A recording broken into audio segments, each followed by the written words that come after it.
We cannot, under any circumstances, accept division. There are things in life that simply cannot be accepted, and one of them is division. You cannot allow division to exist in your life, because when that happens, you open a very dangerous precedent, a wide breach for the enemy to act. The Word of God itself teaches us that when we become divided, we end up corrupting the two greatest commandments. And what are they? To love God above all things and to love our neighbor as ourselves. If we become divided from our neighbor, we inevitably become divided from God. There is no other path. As the first letter of St. John says, "Whoever says he loves God, whom he does not see, but does not love his brother, whom he does see, is a liar. The truth is not in him." Brothers and sisters, if we are not careful, division slowly infiltrates our lives. How sad it is to see a child divided from his own father, a father divided from his own child. How painful it is to see a husband and wife divided from one another. This is very serious because at the altar on the day of marriage, God declared, "What God has joined together, let no one separate." And suddenly, that couple united by God is separated, divided.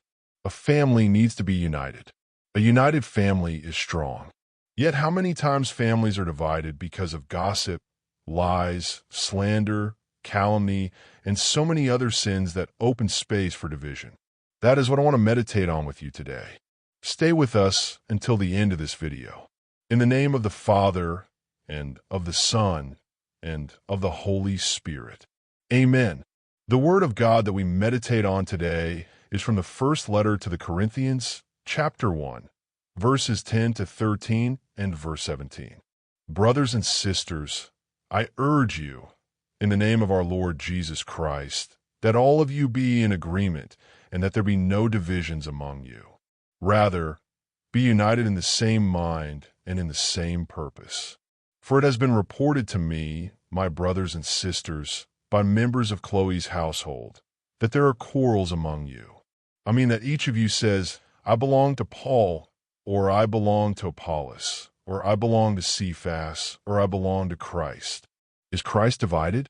Was Paul crucified for you? Or were you baptized in the name of Paul? For Christ did not send me to baptize, but to proclaim the gospel, not with wisdom of eloquence, so that the cross of Christ might not be emptied of its power. The word of the Lord. In the community of Corinth, there were divisions. And when there is division, people begin to take sides, to form groups, to position themselves against some and in favor of others. Division in the family, division in the community, division in the church. And we must ask ourselves, does this come from God, or does it come from the devil? When there is division, my brother and my sister, we already know its origin. The very word devil means the one who divides. The devil comes to divide. That is why the Word of God exhorts us in Philippians chapter 2, verse 2. Complete my joy by being of the same mind, having the same love, united in heart and purpose. What brings joy is unity. Division destroys. It destroys the heart. How often someone says, I no longer speak to that person. And when we ask the reason, the answer is hurt, quarrels, resentment. This does not destroy the other. It destroys you. The Word of God is clear in James, chapter 3, verses 15 and 16. This wisdom does not come down from above, but is earthly, unspiritual, demonic. For where jealousy and selfish ambition exist, there is disorder and every kind of evil. Where there is jealousy and conflict, there is the hand of the enemy. Therefore, the Word of God today is clear for me and for you. Do not allow division in your life. If you are divided from someone, seek reconciliation. Ask God to show you the path to break this division that has caused so much harm to your heart. Write in the comments, as a spiritual commitment, I cannot allow division in my life.